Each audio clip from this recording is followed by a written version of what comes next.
Amigos, ¿cómo están? Bienvenidos a Radio Uruguay, bienvenidos a La Máquina de Pensar.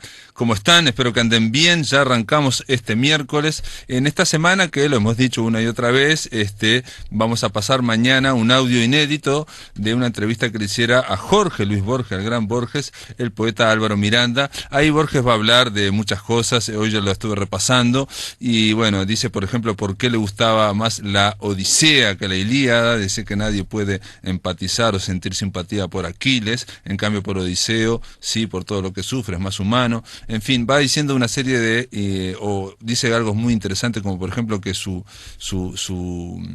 vida es la literatura, ¿no? Él no concibe la vida o la literatura más allá de su vida, y entonces para él la literatura es un fin en sí mismo. Amigos, estamos con Juan Cora en controles de emisión, estamos con el Flaco Germán. Quiero decirles antes de arrancar que recibimos 2 libros, uno ya lo estarán comentando, supongo yo, es de Aguilar, en editorial en Aguilar. La niña que miraba los trenes partir, de Ruperto Long. Es una novela, pero que está basada en una investigación que hizo Ruperto Long en torno a la Segunda Guerra Mundial, y en torno ahí hay un uruguayo que participa en la Segunda Guerra Mundial, aparte de otras tramas, ¿no? Este uruguayo termina peleando en el norte de África cuando se enrola en Francia, en el ejército de la Francia Libre. Hablaremos en su momento, de La niña que miraba los trenes partir, una obra conmovedora llena de luz, dice Marcos Aguinis. Y también recibimos de Aguilar, Julia Navarro, una historia de un canalla. Es una novela, estas enormes que están saliendo, de 875 páginas, que bueno, en algún momento la veremos, y no sé si la veremos. Quiero decir, amigos, también que algo que me faltó, un aviso que me faltó decirles ayer: el lunes arranca un ciclo de entrevistas llamado Backstage, conversaciones de teatro con sus protagonistas. Esto lo va a encarar este ciclo Daniel Feldman, y la idea es entrevistar, conversar sobre el teatro con los protagonistas del teatro, no solo con los actores, no solo con los directores, dramaturgos, hasta con los técnicos. Pero arranca este lunes, obviamente la entrada es libre, para ver esa charla, esa conversación en torno al teatro uruguayo actual, este lunes a las 11 en la sala del Mira Agustini del Teatro Solís. Es una sala hermosísima que está sobre la derecha del Teatro Solís, es con entrada libre, y van a participar la actriz Andrea Davidovics, el ensayista y bueno, docente e investigador Roger Mirza, y Margarita Musto, también es actriz, es directora y fue incluso directora del Teatro Solís. Esto se llama Backstage, conversaciones de teatro con sus protagonistas. Si ustedes van al blog de La Máquina de Pensar, pueden cliquear ahí y les va a dar todas las informaciones, que son básicamente estas, ¿no? La que acabo de decir. El lunes a las 19:30 arranca estas conversaciones con estos 3 teatreros. También tengo que decirles que bueno, que hoy vamos a hablar con un poeta, y desgraciadamente no pudo ser. Su madre acaba de fallecer.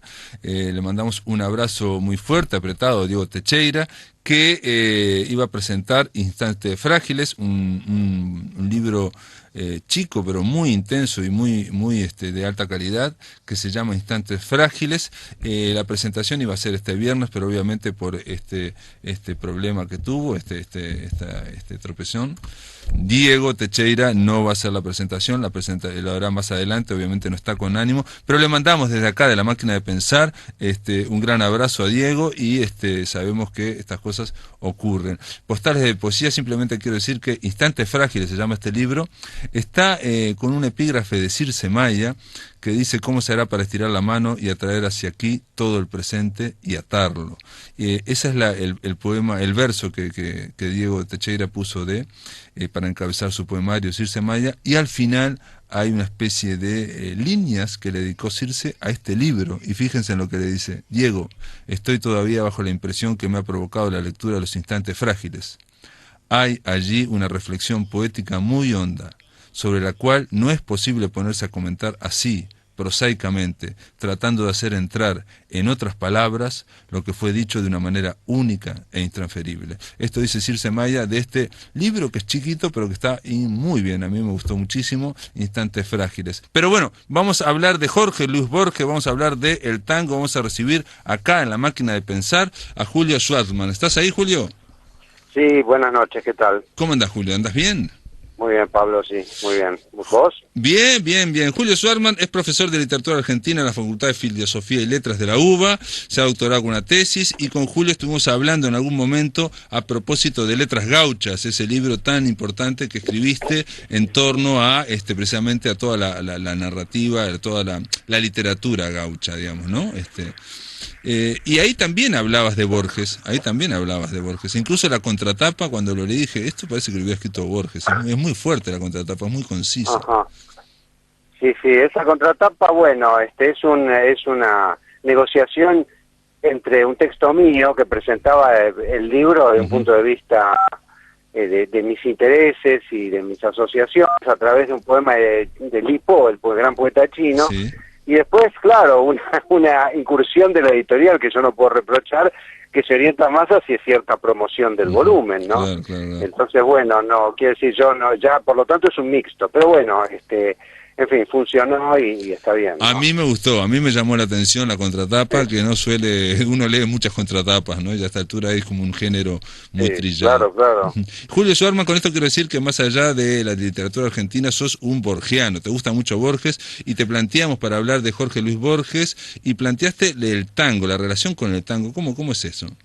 Bueno, porque últimamente estuve dándole vueltas al tema, a la cuestión, y más allá de que siempre vuelvo a Borges con muchísimo placer, tenía algún malestar en relación con Borges y el tango, pero un malestar, entendámonos, como entre sorprendido y divertido, por el tipo de entrada incisiva que hace Borges en esta cuestión, y casi te diría en cualquier otra, ¿no? Sí, cierto, sí.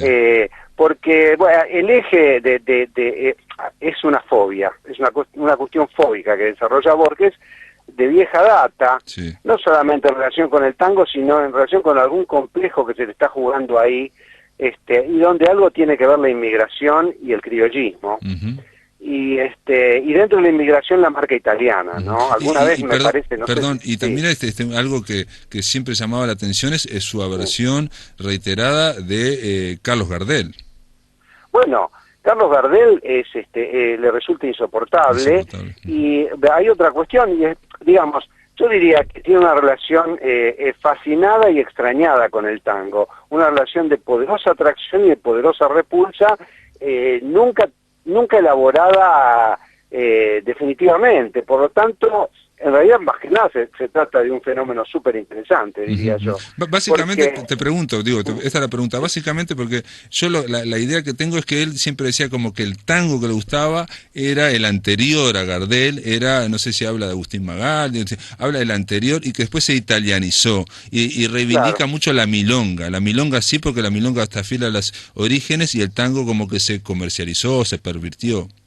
Claro, no, yo lo de Magaldi no lo recuerdo y dudaría de que sí, porque en todo caso, tanto Magaldi como Corsini, que son grandes cantores contemporáneos, incluso Gardel, digamos, incurren en lo mismo que a él lo fastidia tanto, o él le fastidia tanto, y que es la marca que podemos decir emocional, sentimental, y toda esa cuestión de erigir a la milonga como el gran género y el tango como un género a lo sumo rescatable en sus remotos orígenes, tan remotos que son improbables, configura una operación de fuerte carga ideológica. Vamos por partes, ya en la gauchesca creo que en algún momento lo hablamos, él tiene sus predilecciones por la gauchesca más festiva y más informal, que es la de Ascasubi. Después, por supuesto que pese a que también tiene, digamos, mucha dificultad para incorporar todo Hernández, sobre todo la canonización de Hernández, y él logra leerlo muy bien, pero ahí el poeta que le interesa es el poeta de la fiesta de la guerra, podemos decir, ¿no? Que es Ascasubi. Y siguiendo con esa línea, como la milonga tiene algo por empezar, la milonga es un género más bien folk, podemos decir. La milonga del siglo XIX... Es más del campo y no de la ciudad, ¿no? Primero es más del campo y no de la ciudad. Solamente se va a aclimatar en la ciudad en el siglo XX, y de la mano de Piana y de Mansi, podemos decir, pero y quizá de algún otro, ¿no? Pero en realidad el campo, la milonga tiene una relación, tiene una tradición de campo y una tradición en la que la melodía de la milonga es relativamente inimportante, o en todo caso tiene escasísimas variaciones, y lo que importa es, como él dice en el prólogo para 6 cuerdas, es una especie de rasgueo de la guitarra sobre la cual se ejecuta y se oye la voz del cantor, ¿no? De un cantor que tiene tradición seguramente payadoril. Entonces, y por otro lado también una serie de cuestiones vinculadas con la milonga, que es o bien cierto tono ligero, o cierto tono humorístico, pero aunque también hay tristeza en la milonga, pero es una tristeza contenida, podemos decir, y lo contenido para Borges siempre es un plus, claro, es un menos que funciona como plus. Es un poco también la idea de que viene del campo, de gente más bien recia y que, digamos, es sobria y escueta y dice sus verdades. En cambio, el tango viene de los burdeles, de la periferia, de la ciudad, ¿no? Sí. Y entonces tiene esa cuestión del compadrito que es un poco empalagoso, ¿no? Él estaba contra todo esa lo italianizante, sí, decía, ¿no? Pero incluso lo de los burdeles tampoco le desagrada, porque ahí entra la otra parte de la operación. Porque ese tango de los burdeles, que es un tango, digamos, que uno puede decir, sí, efectivamente hay un desarrollo ahí del tango en los burdeles, porque uno imagina la sociabilidad de burdel.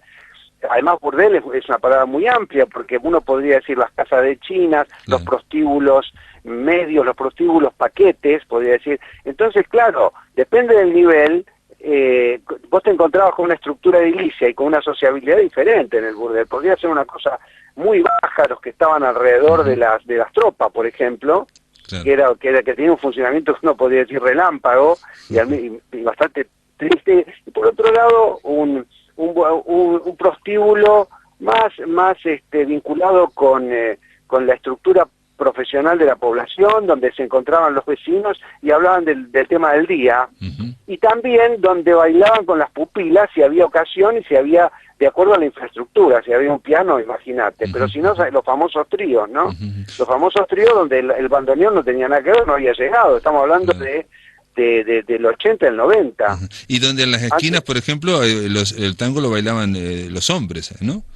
Y en las esquinas, claro, y en la calle eso hay un testimonio, un famoso poema de Carriego siempre citado, de 2 tipos que están bailando el tango, mientras la música que escuchan es la del organito, o sea, es todo, digamos, un combo de tradición y de modernidad, sobre todo de modernidad, te diría, no que es el organito, sino una técnica de reproducción mecánica de una melodía. No, pero el hecho de que no pudieran bailar con mujeres era porque estaba muy mal visto, digamos. Entonces se lo hacían entre 2 hombres porque no había mujeres aparentemente para que bueno, en todo caso, sí, habría que ver suficientemente mejor eso, desvergonzadas, ¿no? Digamos. Sí, claro, pero ahí está también algo interesante, porque después cuando el tango empieza a imponerse lentamente y hace bromas, Borges al respecto, es decir, cuando lo logra imponer el Barrio Norte, o sea que le quita popularidad a esa imposición y se extienden las capas medias, dice, se vuelve realmente canalla. O sea, el tango de los prostíbulos tenía su dignidad para Borges, el tango de las casas decentes era canalla. ¿Te das cuenta que es una provocación? Es una provocación. Julio, te voy a pedir que hagamos una pausa, vamos a hacer una breve pausa y volvemos. Y queda planteado, digamos, cómo Borges plantea que la inocencia estaba, digamos, en los prostíbulos, en los orígenes, y que cuando se accede a las clases medias, y aparte hay toda esa operación que, digamos, que de internacionalización después del tango, ¿no? Ahí para Borges viene lo canallesco y viene la decadencia. Amigos, después de la pausa seguimos conversando con el escritor Julio Schwartzman. La máquina de pensar.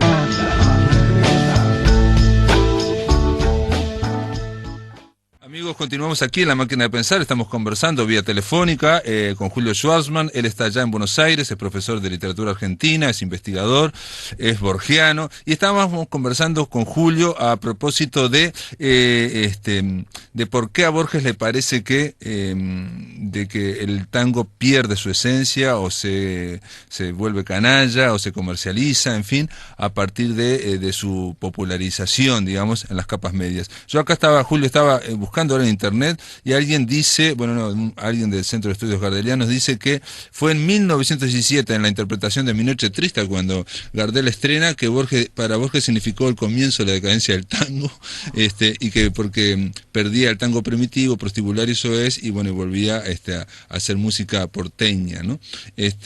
Pero Julio, te dejo seguir con tu pensamiento, pero un detalle, cuando Borges provoca, cuando dice estas cosas que provocan, en general es para hacer pensar, no es solo para hacerse el original o el vivo, por decir de alguna forma, ¿no? Él siempre tiene un giro, ¿no?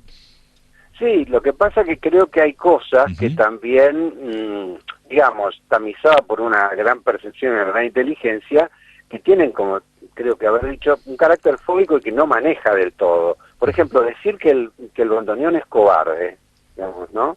Digamos, es un adjetivo curioso, ¿no? Sí. Digamos, pues es una cosa imposible de concebir en relación con el instrumento, porque se le arma un paquete donde está la inmigración italiana, la tristeza, digamos, ese tono, digamos, melancólico que uno puede atribuir al instrumento, pero junto con muchas otras cosas, su modernidad, su potencia, porque un bandoneón llena digamos, antes aún de la existencia de la amplificación como proceso técnico, llena acústicamente una gran sala. Entonces, el bandoneón es un instrumento poderoso, digamos, nace en el centro de Europa, y diríamos que el país donde más se aclimata es este. Sí, se desarrolla en Argentina, sí.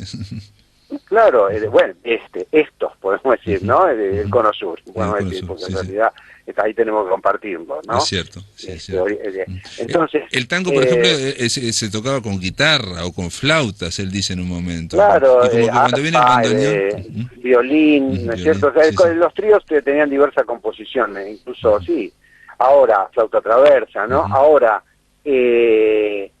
después es extraordinario, porque el bandoneón ya empieza a sonar como rioplatense, de alguna manera, y con cierto exotismo hacia afuera, a tal punto que yo que sé, una película extraordinaria como 12 monos de Terry Gilliam, donde tiene que ambientar una sonoridad urbana y de una degradación ambiental que lleva al apocalipsis, ahí entra el bandoneón. Claro.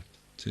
Entonces, y el bandoneón era usado, por ejemplo, como música en la serie Columbo, una cosa que me llamó en los 70. Claro, obviamente fue Piazzolla el que llevó todo eso y modificó el tango, lo modernizó de una forma que banda sonora del cine lo absorbió inmediatamente. Bueno, ahora yo básicamente quisiera decir dos cosas, ¿no? Respecto de la cuestión de lo prostibulario, ¿no? Porque Borges dice que rescata esos viejos tiempos, buenos tiempos malísimos, ¿no? Buenos tiempos, entre paréntesis, malísimos, porque eran malísimos ¿de qué? Porque del ambiente de avería, del ambiente prostibulario, del ambiente del duelo a cuchillo, etcétera, ¿no? Una vez fui con una inquietud a Coriún Aroñán, ¿no? El gran musicólogo oriental, digamos, y porque yo había visto que Borges usa un adjetivo muy exitoso que es un sustantivo exitoso que es adesentamiento, ¿no? Claro, el tango se pone decente y se estropea. Y como lo he visto, eso tuvo muchísimo éxito podríamos decir, incluso en la historia crítica del tango, hecha desde una perspectiva cuestionadora, progresista, etcétera, y nace de Borges. Le pregunté qué le parecía eso, ¿no? Lo del adesentamiento y también la cuestión de la prostibularización.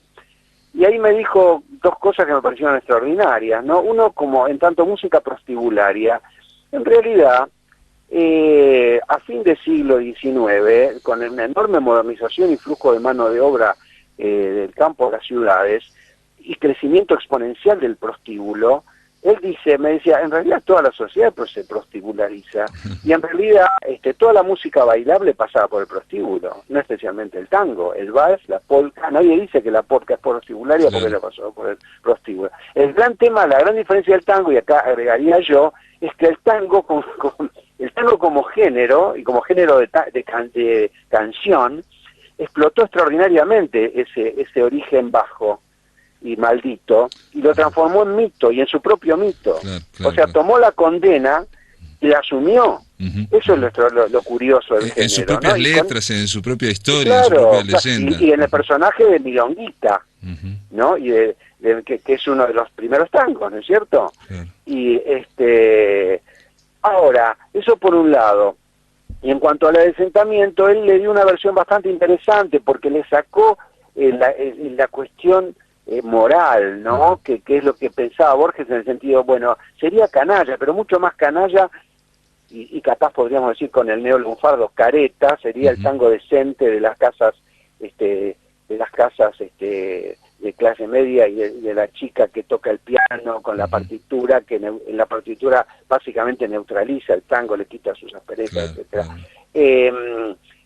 Coriún decía que en realidad se trata de esas camadas de músicos profesionales que ingresan y que empiezan a tomar esos géneros que venían del folk o de la tradición popular, y le liman también otras aristas de disonancias o más chúcaras, podemos decir, ¿no? Entre nosotros. Sí.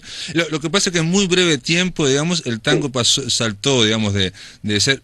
Por ejemplo, voy a poner un ejemplo pero para traerlo acá, para transponerlo, para guionizarlo, como dice Manuel Carrera, es como si la cumbia villera de repente saltara y se convirtiera en lo... Bueno, ahora se habla de la cumbia cheta, pero digamos, se convirtiera, se blanqueara y fuera lo predominante. Entonces, en una generación, la misma generación lo vio. Yo te pregunto una cosa, Julio, ¿no será, pregunto, ¿no?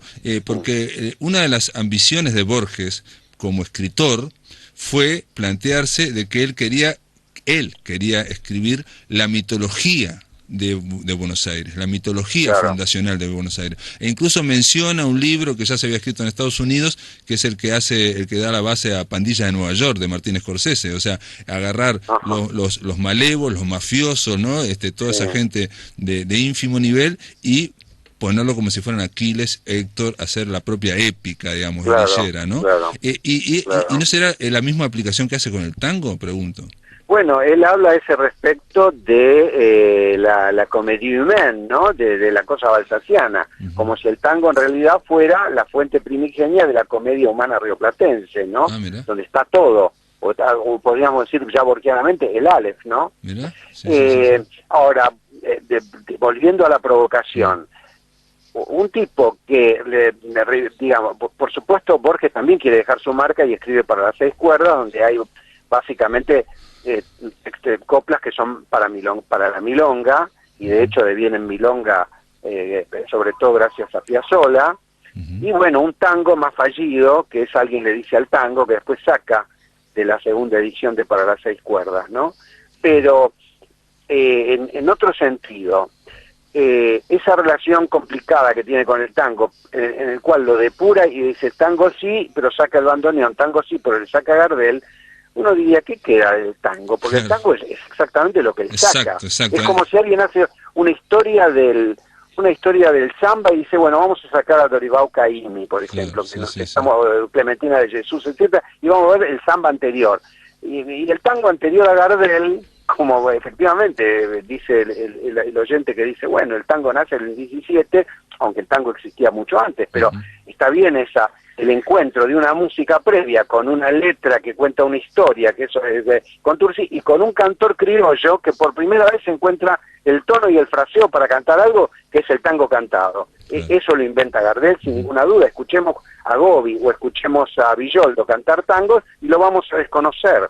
Parecen zarzuelitas. El tango, lo que triunfa a nivel internacional, primero en Argentina, en Río de la Plata, y después a nivel internacional, es el tango canción. Eso también hay que tenerlo presente.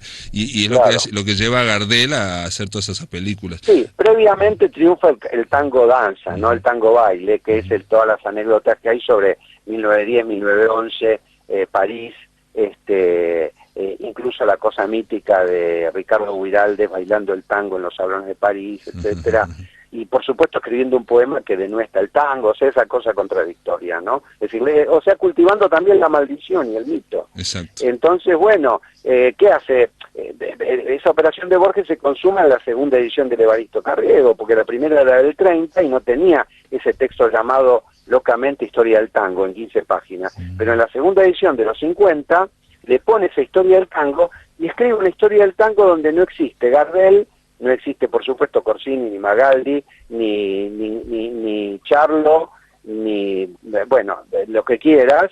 No está el nombre de D'Arienzo, no está el nombre de Pugliese, no está el nombre de Troilo, y él se arregla para hacer una historia del tango con, te puedo decir, Saborío, Rocataguel. Bueno, ahora estoy haciendo de memoria, estoy en la calle. Pues es que no leí ese texto, no lo leí, no sabía ni que existía lo tenés realmente. Que leer, porque es el texto, pero me sorprende porque en los años ¿cómo? 50, que me sorprende porque en los años 50 era una bofetada, digamos, a la realidad, ¿no? O sea, bueno, y a mí me extraña que nadie haya reparado, digamos, de manera significativa en eso, porque es por eso que te hacía la comparación del samba, o decir, bueno, vamos a hacer la historia del jazz hasta Jelly Roll Morton, y ni siquiera existió Louis Armstrong, no hablemos de Sarah Vaughan, no hablemos de nada, no hablemos del swing, no hablemos del bebop, etcétera. Es el jazz anterior. Entonces es un dislate. Ahora es un dislate, a mí básicamente, más que escandalizarme, me divierte la naturaleza de la operación. Él en general, digamos, no da puntada sin hilo, digamos, y no es solo por escandalizar al burgués, no es por el patelo bourgeois. Hay una anécdota que leí en el libro de Emil Rodríguez Monegal, que dice que él, estando en Estados Unidos, en una casa, universitaria, obviamente, alguien dice, voy a poner un tango, porque usted, ¿no? En honor a usted. Y obviamente el disco que tiene, obviamente, es de Gardel, ¿no? Digamos. Y entonces dice Borges que él lo estaba escuchando así, digamos, fríamente, y de repente sintió un ahogamiento, un sollozo, y descubrió que era de él. Claro. Esa es la anécdota. Bueno, uno diría que lo que quiere hacer Borges al expulsar a Gardel y al bandoneón es conjurar su propio sentimentalismo, para decirlo de alguna manera. Porque ¿qué pasa en el Aleph? Vamos ahora al corazón de Borges, al Aleph. Cuando ahí narra que ese personaje que se llama Borges se queda solo en la casa natal de Beatriz Viterbo, ya muerta, mira un retrato y dice, Beatriz Elena Viterbo, bueno, perdón porque es de memoria, querida y perdida para siempre, soy Borges. Perdón, es un tango. Ah, muy bien, sí. Es el tango de Borges. Es la parte sentimental que siempre la estaba frenando, y él decía que precisamente por eso en sus cuentos no trataba el amor, por eso trataba otros temas, pero no el amor. Pero te das cuenta, porque era muy enamoradizo y muy sentimental. Sí, perfecto. Eso ya, si somos biografistas, podemos decir eso. Pero lo extraordinario es cómo el tipo incurre en eso y al mismo tiempo queda como insatisfecho. En cambio, por otro lado, la marca muy borgiana cuando dice, había en su andar, respecto de la evocación que hace Beatriz Viterbo, una como... qué lástima. Porque el sustantivo es torpeza, y el adjetivo neutraliza la torpeza, ¿no? Porque el adjetivo apunta para el lado de la seducción, del encanto, de la atracción poderosa, ¿no? Había como una gracia, así, algo así, pero no. Sí, una graciosa torpeza o algo así, ¿no? Entonces ese objeto complicado que es Beatriz Viterbo, que en realidad... dice así, había en su andar, si el oxímoron es tolerable, una como graciosa torpeza, un principio de éxtasis. Una como graciosa torpeza, claro, y dice si el oxímoron es tolerable. Y si le aparece la figura del oxímoron, que es justamente el adjetivo que parece contradecir el sustantivo, que reaparece también en el Saír, otro cuento con un objeto mágico y con un amor y con un duelo para una mujer, ¿no? Entonces ahí están los tangos de Borges, ¿no? Y aparte su antagonista se llama Carlos Argentino Danelli, tiene una cuestión de tanguera también así, fue importante. Claro, que es un escritor imposible y patético, pero caramba, es el que tiene a Beatriz Viterbo. Y eso es lo que es el descubrimiento terrible del Aleph, ¿no? Porque las cartas obscenas, etcétera, el otro será muy patético, pero en realidad deviene patético el amor de Borges, imposible también, por Beatriz, porque el otro, digamos, consuma la relación. El otro consuma la relación, sí, lo consigue. Claro, Borges claro, se queda en ese limbo, claro, digamos, neoplatónico. claro, Julio Schwarzman, gracias por esta aproximación. No. Obviamente nos deja pensando, porque aparte no cierra, sino que más bien abre preguntas en torno a Borges y al tango, ¿no? Bárbaro, y pues, muchas gracias por la invitación, y recomiendo ese texto de Evaristo Carriego, Sí, porque es sí, ahí sí. donde está todo el caracú de la Operación Borges. Lo voy a buscar ahora porque no sabía en esa versión de 50. Te agradezco, che, te mando un abrazo. Un abrazo grande. La máquina de pensar.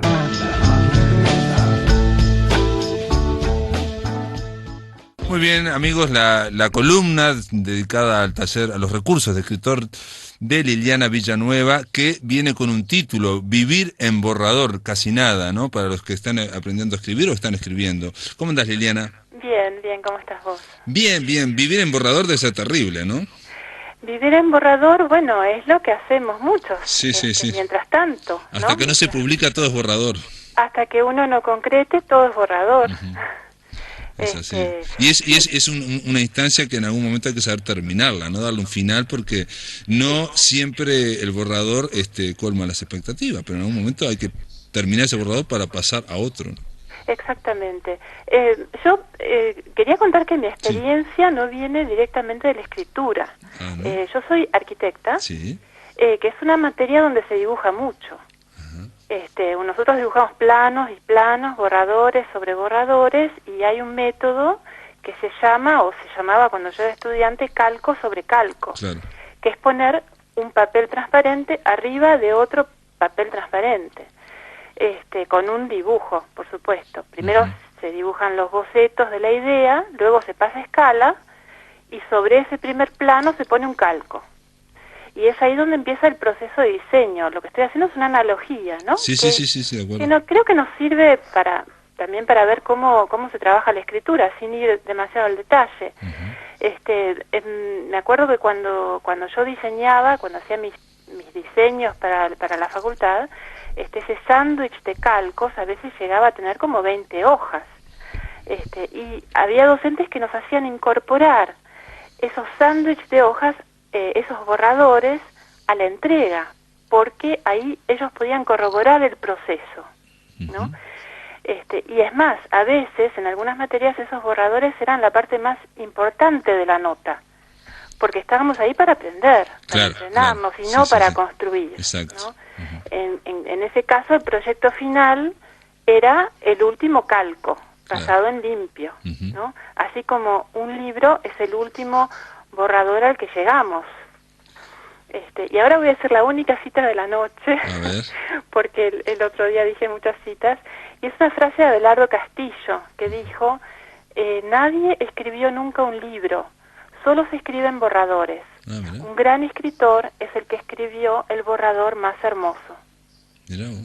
Esto lo dijo Castillo, que tiene uno de los talleres lo sigue teniendo, tiene 81 años, tiene uno de los talleres literarios más legendarios de Buenos Aires. Cuento esto porque cuando yo empecé...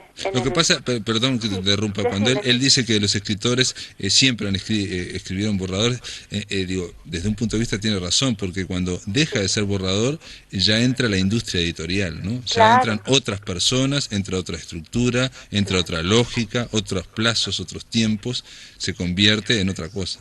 Claro, en realidad yo iba a empezar por el tema vivir en borrador tiene que ver con las etapas del proceso, ¿no? O sea, escribir es un proceso. Hay un tiempo para escribir, hay un tiempo para corregir, después hay un tiempo en que los papeles tienen que descansar. También se dice dejar en remojo o guardar en cajón. Y más tarde habrá un tiempo de editar y otro tiempo para publicar. Porque ahí, el tema de dejar descansar es una cosa importante por el tema de dar distancia, digamos. El que escribe no tiene la distancia. La puede dar los meses o la puede dar también otra persona. En el proceso editorial intervienen otras personas que tienen otra distancia, ¿no? Pueden ver mejor. Y bueno, lo que hace el taller literario es acompañar a esa primera fase de la escritura, de ese proceso de escritura que es imprescindible, que es la de escribir. O sea, parece una obviedad, pero sin escritura no hay libro. Claro. Yo me acuerdo ahora de un inglés que llegó un día a Montevideo, y dijo, yo quiero escribir un libro con una historia atrapante, que va a ser un bestseller, que va a tener 370 páginas y que se pueda leer en un viaje de 6.500 millas. O sea, él, sin tener la idea de argumento, antes de preguntarse si era capaz de escribir, porque no había escrito ni un cuento, ya veía el libro. Sí, las condiciones, sí. Claro, pero escribir es un proceso. Entonces, cuando yo empecé en el taller literario de Eberhard, me acuerdo que yo escribía como si estuviera poniendo un calco sobre el calco, un borrador sobre borrador, ¿no? Los iba trabajando, hasta que un día Eve me dijo, escribí menos y mejor. Claro. Después remató la frase, remató la crítica diciendo, la vida no es un borrador. Claro. Yo me acuerdo que en ese momento, pasaron muchos años, me quedé totalmente desconcertada. Claro, te impactó, sí. Me impactó. Y fue tal mi negación que yo pensé, no, yo debo haber entendido mal. Ella quiso decirme, la vida es un borrador. No, la vida no es un borrador. Él dice otra cosa en tu libro, en las clases de Eberhard, que dice que algo que me llamó mucho la atención es que escribir es ser un artesano, es una artesanía, un artesanado. Claro. Entonces, un artesano o un carpintero no dice, bueno, dejo la silla de 3 patas y paso a otra. No, un artesano la completa, pone las 4 patas, aunque haya quedado más o menos, la termina. Y ella dice que los escritores tienen que terminar también. Exactamente. Y otra de las cosas que no solo los escritores, los que quieren entrar a un taller literario, hoy mismo me estaba preguntando una persona si sabía de un taller literario en Buenos Aires. Le dije, mira, depende de lo que vos escribas, y depende si escribís. Me dice, no, hasta ahora no escribí. Le dije, bueno, hace falta la madera. El carpintero necesita madera para una silla. O sea, uno puede ir a un taller de consignas, pero es muy importante saber qué es lo que uno va a escribir, qué es lo que uno escribe, cuáles son los escritores que a uno le gustan, para ir dirigiendo un poco, ¿no? Hay una cuestión ahí en el arte y en la escritura, no sé por qué razón, de permisos, de habilitaciones, de esta persona que te dice, yo quiero ir a un taller literario, pero nunca escribí, vos le dijiste escribir, no es que sea frívola o que sea, digamos, una snob. Probablemente esa persona tiene ganas de escribir desde hace mucho tiempo, pero no se da el permiso, no se habilita y cree que yendo con un orientador, con un escritor de verdad, le diga, bueno, por ahí, por acá no. Exactamente. A mí me pasa que yo conozco muchas personas, tengo amigas a las que le digo, vos tenés escritura adentro, por las historias que cuentan, por la vida que han tenido, por las familias en Lima, ponele. Tengo una amiga que tiene una historia ya casi genealógica, desde un poeta polaco hasta un bisabuelo que estuvo en el jardín de infantes con el último zar de Rusia.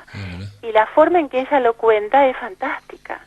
Pero ella hace cualquier otra cosa menos escribir, a pesar de que estudió literatura en Varsovia. Y a veces por eso, porque estudió literatura en Varsovia, le genera, a veces es por eso. O también se encuentran narradores, a mí me pasó a amigos veteranos que hablan. Yo a una persona que hablaba muy lento y para algunos era un poco aburrida, yo una vez le dije, vos tenés el tono exacto de la prosa. Si vos escribieras como hablás, porque la prosa es un poco más lenta que el habla. Pero él cuando se puso a escribir, quería escribir como Hemingway y quería escribir conciso, corto, y para mí no tenía la misma fuerza. Pero la gente no te cree cuando le decís que es fácil escribir si escribís como hablás ahora en este momento. No, lo que pasa es que escribir es un proceso. Escribir no es decirse, yo quiero escribir un libro y quiero que ese libro se lea en un viaje de avión. Claro. Como me dijo este abogado inglés, que bueno, de paso vivía en las Islas Vírgenes, que ahora están tan... están de moda, sí, con los Panama Papers. Y otra cosa que se debe, que me parece maravillosa y que vos la ponés por algo al principio de tu libro, muy inteligentemente, es que no existen los escritores, existen las personas que escriben. Claro. Entonces con eso baja también el tema del rol, de lo que es ser un escritor.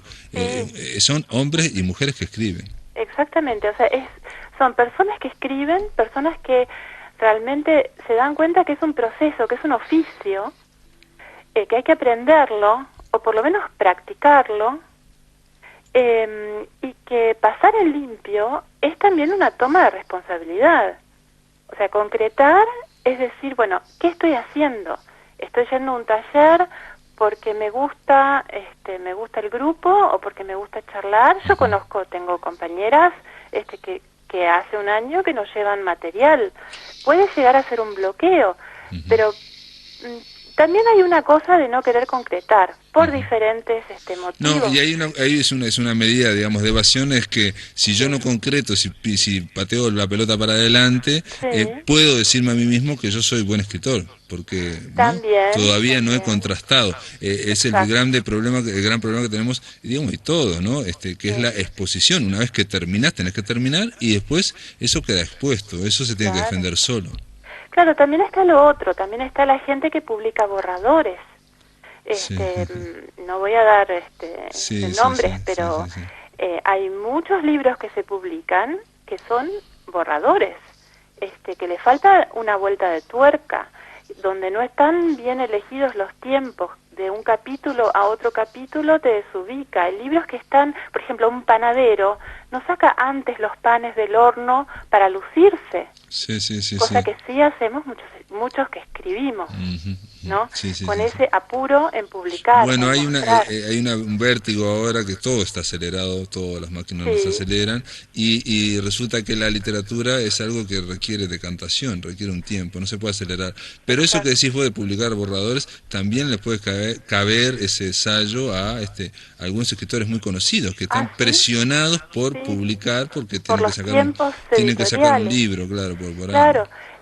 Pero bueno, los libros tienen su tiempo, los textos tienen su tiempo, los libros también, y bueno, hay muy pocos escritores que hacen un texto inspirado en un fin de semana. Drogados como Fockwell o encerrados sin cigarrillos como Netti, que en un par de días sacan un libro magnífico que después es una obra maestra. Muy difícil. Es muy difícil, por lo general es un oficio lento.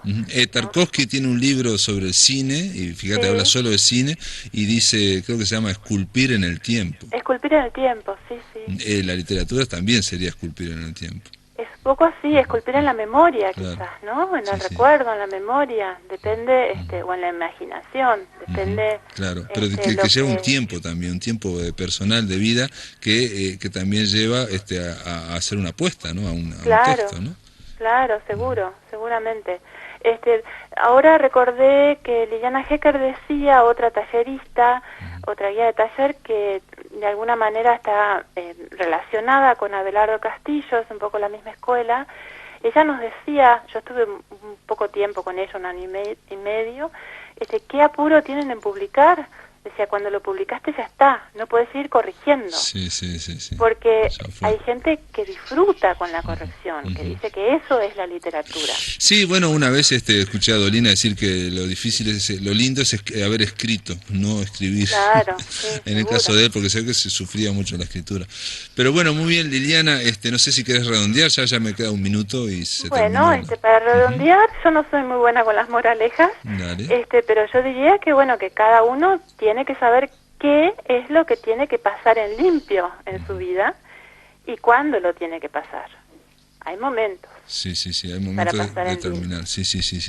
Alguien me decía que el vivir en borrador o no terminar nunca nada, de alguna forma es negar la muerte, negar la finitud de la vida, no también, pensar en eso. Se puede ver desde la cara positiva también. También de vivir. Bueno, Liliana Villanueva, gracias por esta columna de Taller Literario.